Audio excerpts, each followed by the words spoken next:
Hello बच्चों, स्वागत है आपका। कैसे हैं आप लोग? उम्मीद करता हूं कि ठीक होंगे। आज हम लोग पढ़ने वाले हैं क्लास 10 के मैथमेटिक्स चैप्टर नंबर 5। नाम है समांतर श्रेणियां, अर्थमेटिक प्रोग्रेशन, जिसे हम लोग एपी के नाम से जानते हैं। ये रहा आप लोगों के सामने सवाल। ये सवाल एग्जाम की दृष्टि से बहुत इंपॉर्टेंट है प्यारे प्यारे बच्चों। तो देर किस बात की, फटाफट सॉल्व करते हैं। सवाल क्या है? चैप्टर का नाम है आपका बाबू, है ना, एपी, है ना, एपी, है ना, एपी के नाम से जानते हैं। ये हो गया arithmetic progression. Arithmetic progression, progression, है ना।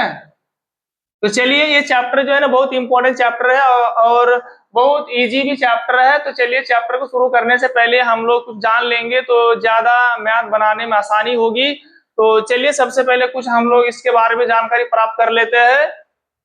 सबसे पहले ध्यान दीजिए बाबू, जो प्रथम पद होता है ना, प्रथम पद को हम लोग ए के नाम से जानते हैं ना। प्रथम पद बराबर क्या होता है? ए होता है। ए का मतलब क्या हो गया? प्रथम पद हो गया।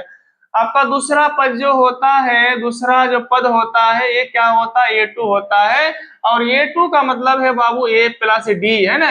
हम लोग जानेंगे डी क्या है। तो डी कुछ नहीं है बाबू, ये सर्वंतर है, कॉमन डिफरेंस है, बहुत इंपॉर्टेंट भी है। और आपका हो जाएगा तीसरा पद।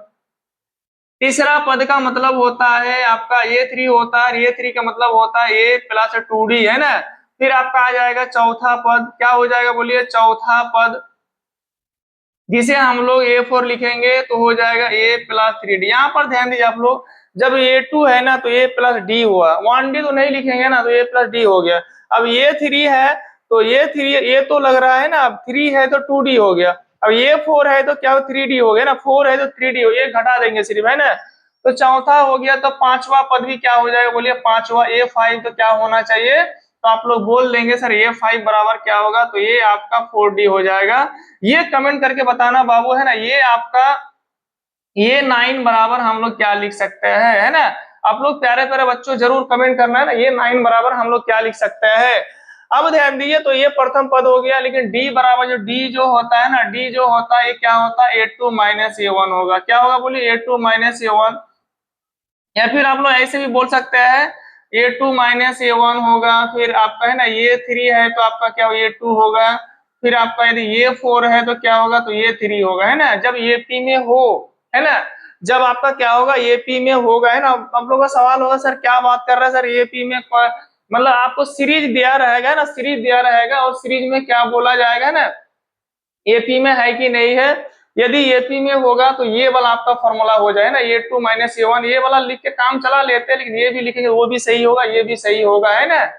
तो चलिए, मतलब आज का क्लास, मतलब मैं सिर्फ एक ही क्वेश्चन सॉल्व करूंगा। इसके बाद जो मैं वीडियो अपलोड करूंगा बहुत डिटेल्स में वीडियो अपलोड करूंगा बाबू, है ना। तो चलिए इसे फटाफट सॉल्व करते हैं। ये जो सवाल है ये परीक्षा की दृष्टि से बहुत इंपॉर्टेंट है। तो चलिए फटाफट इसे सॉल्व करते हैं। तो चलिए, हम लोग इतना समझ में आ गया है ना, इतना समझ में आ गया कि प्रथम पद को ये बोले, दूसरा पद ये टू हो गया। ये टू का मतलब क्या? ये प्लस डी हो गया, है ना। ये थ्री का मतलब ये प्लस टू डी हो गया। तो आप लोग प्यारे प्यारे बच्चों बताना ये नाइन बराबर क्या होगा, और डी बराबर क्या हो गया? ए टू माइनस क्या हो गया बोलिए? तो चलिए यहाँ पर लिख दे रहा हूँ। तो डी जो है क्या हो गया वो आपका? तो सर्वांतर हो गया ना, कॉमन डिफरेंस हो गया।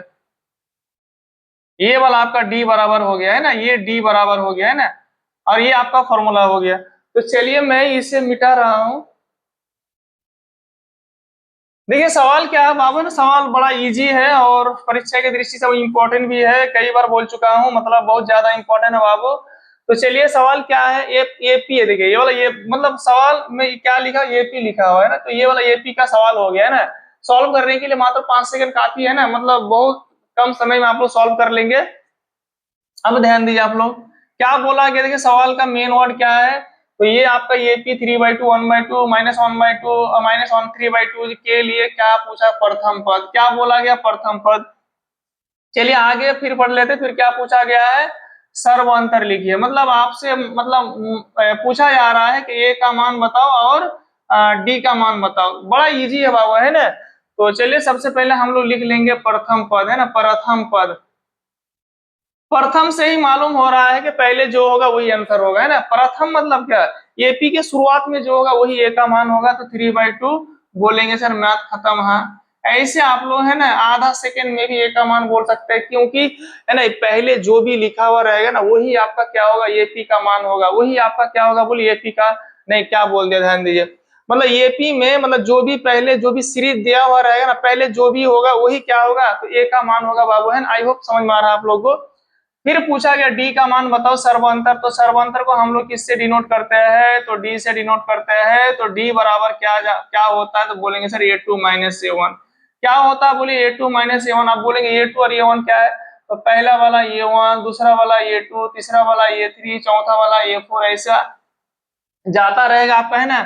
तो यहाँ पर ध्यान दीजिए कभी है ना ए वन को आप ये भी मतलब लिख देंगे, कोई दिक्कत वाली बात नहीं, कोई प्रॉब्लम वाली बात नहीं है। अब ध्यान दीजिए ए टू का मान क्या है, तो बोलेंगे सर 1/2 है ना, फॉर्मूला में क्या है तो माइनस, ए वन क्या है तो 3/2 हो गया। तो चलिए आपका है ना यहाँ भी दो, यहाँ भी दो, यहाँ भी दो होगा, दो और दो का एलसीएम दो ही होगा ना। अब यहाँ भी दो, यहाँ भी दो, जब देखेंगे यहाँ भी दो, यहाँ भी दो, एलसीएम भी दो, तो ऊपर आपका 1 माइनस क्या हो जाए 3 हो जाएगा। आप ही लोग बताओ 1 माइनस 3 क्या होगा बोलिए, 1 माइनस 3 आपका -2 होगा, नीचे भी क्या है 2 है, 2 को 2 से डिवाइड करेंगे तो क्या होगा -1 होगा बाबू, ये आपका क्या हो गया डी का मान हो गया।